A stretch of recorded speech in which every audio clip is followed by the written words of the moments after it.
ಈ ಜೋಂಬಿಗೆ ಬರೀ ಎಲೆಕೋಸು ತಿಂತಿದ್ದ. ಆದರೆ ಎಲ್ಲಾ ಜನರು ಜೋಂಬಿ ಕೈಲಿ ಕಚ್ಚಿಸಿಕೊಳ್ಳೋಕೆ ಆಸೆ ಪಡುತ್ತಿದ್ದರು, ಯಾಕೆಂದರೆ ಜೋಂಬಿ ಕಚ್ಚಿದರೆ ಎಲ್ಲರೂ ಯುವಕರಾಗುತ್ತಿದ್ದರು.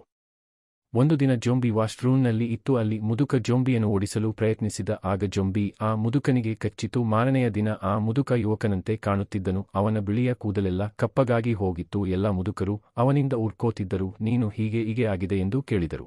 ಆಗ ಆ ಮುದುಕನಿಗೆ ನೆನಪಾಗುತ್ತೆ, ಇದಕ್ಕೆಲ್ಲ ಆ ಜೋಂಬೆಯೇ ಕಾರಣ. ಅದರಿಂದ ಮುದುಕ ಹಣ ಸಂಪಾದಿಸಲು ಆರಂಭಿಸುತ್ತಾನೆ. ಒಂದು ಸಲ ಕಚ್ಚಿಸಲು 1,00,000 ರೂಪಾಯಿ ಹಣವನ್ನು ನಿಗದಿಪಡಿಸುತ್ತಾನೆ. ಮುದುಕರೆಲ್ಲ ಸಾಲಿನಲ್ಲಿ ನಿಲ್ಲುತ್ತಾರೆ. ಒಂದು ಹುಲಿನಲ್ಲಿ ಕೈ ಹಾಕಬೇಕಿತ್ತು. ನಂತರ ಮುದುಕ ಬಾಗಿಲನ್ನು ಬಾರಿಸುತ್ತಿದ್ದ. ಆಗ ಕೈಯ ಮೇಲೆ ರಕ್ತ ಬೀಳುತ್ತಿತ್ತು. ಆಗ ಜೊಂಬೆ ಕೈಯನ್ನು ಕಚ್ಚುತ್ತದೆ. ಕಚ್ಚಿದ ಕೂಡಲೇ ತುಂಬಾ ನೋವು ಆಗುತ್ತೆ. ಆದರೆ ನಾಳೆ ಬೆಳಗ್ಗೆ 80 ವರ್ಷದ ಮುದುಕ ಕೂಡ 30 ವರ್ಷದ ಯುವಕನಂತೆ ಶಕ್ತಿಯುತನಾಗುತ್ತಿದ್ದ. ವೀಲ್ ಚೇರ್ನಲ್ಲಿ ಕುಳಿತಿದ್ದ ಮುದುಕ ಕೂಡ ಎದ್ದು ನಡೆದಾಡುತ್ತಾನೆ. ಬದುಕ ತನ್ನ ಮದುವೆಯನ್ನು ಆಯೋಜಿಸುತ್ತಾನೆ. ಆಗ ಎಲ್ಲರೂ ಒಳಗೆ ಇದ್ದ ಜೊಂಬಿ ಗುಣಲಕ್ಷಣ ಇದ್ದು ಕಾಣುತ್ತದೆ.